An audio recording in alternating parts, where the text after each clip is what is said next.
बिस्मिल्लाहिर्रहमानिर्रहीम अस्सलातु वस्सलामु अलैका या रसूल अल्लाह व अला आलिका व सहाबिका या नबी अल्लाह अस्सलातु वस्सलामु अलैका या रसूल अल्लाह व अला आलिका व सहाबिका या नबी अल्लाह। अल्लाह ताला का हम लाख लाख शुक्र अदा करते हैं कि जिसने हमें तौफीक अता फरमाई कि हम आज कुरान पाक को सही मानों में पढ़ने की समझने की कोशिश करेंगे, उसके उसूल समझने की कोशिश करेंगे।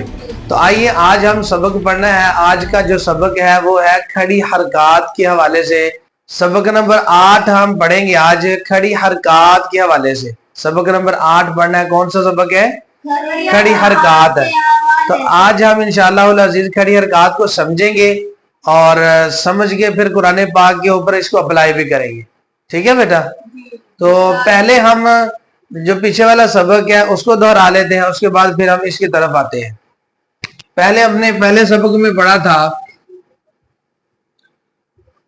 हरूफे मुफरदात। नंबर 2 हमने क्या पढ़ा था? हरूफे मुरक्कबात।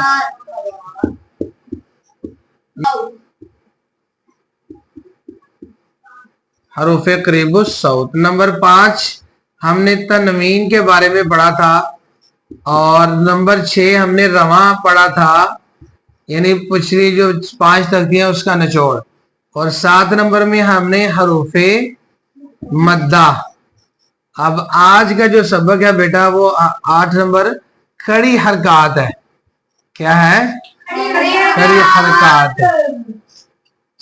सबक नंबर 8 खड़ी हरकत। ठीक है बेटा? तो खड़ी हरकत के हवाले से आज हम जानेंगे खड़ी हरकत को हमने कितना खींच के पढ़ना है। ठीक है? तो आइए हम समझने की कोशिश करते हैं। हम इसको साफ का सबक ये है और आज का जो सबक है वो खड़ी हरकत। बेटा खड़ी हरकत 3 है। खड़ी हरकत 3 है। कितनी है बेटा? 3 है। नंबर 1 खड़ा जबर। खड़ा जबर यानी नंबर 2 खड़ा जेर उल्टा पेश। ठीक है बेटा? ये 3 है, खड़ा जबर, खड़ा जेर और उल्टा पेश। बेटा आपने हमेशा बात याद रखनी है, हमने पीछे वाला जो सबक पढ़ा है वो सबक हरूफे मद्दा पढ़ा है। हरूफे मद्दा को हमने कितना खींच के पढ़ना था? 1 अलिफ। कितना? 1 अलिफ के बराबर, यानी 1 अलिफ 2 हरकत के बराबर खींच के हरूफे मद्दा को पढ़ना था। हरूफे मद्दा 3 है, अलिफ मद्दा, वाव मद्दा और या मद्दा। अब इसको भी हमने 1 अलिफ यानी 2 हरकत के बराबर हरूफे मद्दा की तरह पढ़ना है। इसको हरूफे मद्दा की तरह खड़ी हरकत को हरूफे मद्दा की तरह 1 अलिफ यानी 2 हरकत के बराबर खींच कर पढ़ेंगे।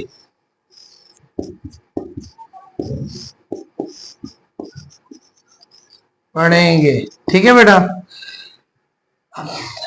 खड़ी हरकत को हरूफे मद्दा की तरह 1 अलिफ यानी 2 हरकत के बराबर खींच कर पढ़ेंगे।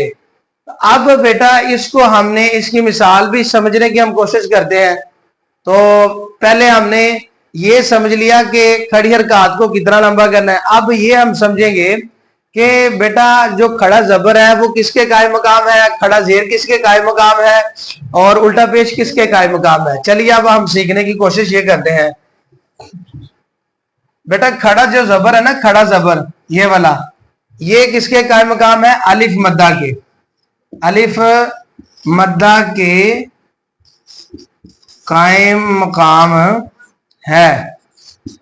اور کھڑا زیر جو ہے یہ کس کے قائم مقام ہے؟ یہ یا مدہ کی قائم مقام ہے. کس کے قائم مقام ہے؟ یا مدہ کے قائم مقام ہے. اور بیٹا الٹا پیش جو ہے یہ واو مدہ کے قائم مقام ہے. کس کے قائم مقام ہے بیٹا؟ واو مدہ کے قائم مقام ہے. مقام ہے. تو کھڑا زبر, کھڑا زیر, الٹا پیش, ان تینوں کی مقدار جو ہے حروف مدہ کی طرح ایک الف کے برابر ہے. جس طرح ہم نے پڑھا تھا. اب دیکھیں بیٹا میں آپ کو اس کی تھوڑی سی مشق بھی کراتا ہوں.